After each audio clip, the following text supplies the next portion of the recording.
Body ही माइंडची servant असते आणि तिला तुमच्या नवीन माइंडनुसार वागायला शिकवणे हे मेडिटेशन असते. एखाद्या हिंस्र प्राण्यांवरती जसे आपण वर चढवून त्याला पाळीव बनवतो, तसेच आपल्याला आपल्या बॉडीसोबत आणि आपल्या ओल्ड व्हर्जन सोबत करायचे आहे. आणि जेव्हा आपण हे करतो, तेव्हा एनर्जी रिलीज होते आणि हीच ती शक्ती तुम्हाला बरे किंवा चेंज करत असते.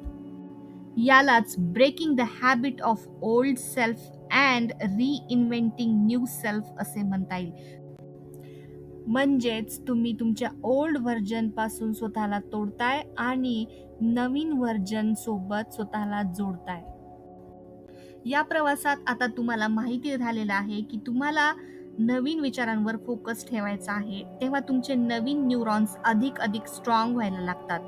नवीन न्यूरॉन्स नवीन नेटवर्क तयार करायला लागतात आणि नवीन सर्किट्स बनले की ते ऑटोमॅटिक बिहेवियर्स बनतात आणि तुमच्या डोक्यातील विचार एक्सपिरियन्सेस बनतात आणि एक्सपिरियन्सेस परत ही नवीन पॉझिटिव्ह भावना दृढ बनवतात.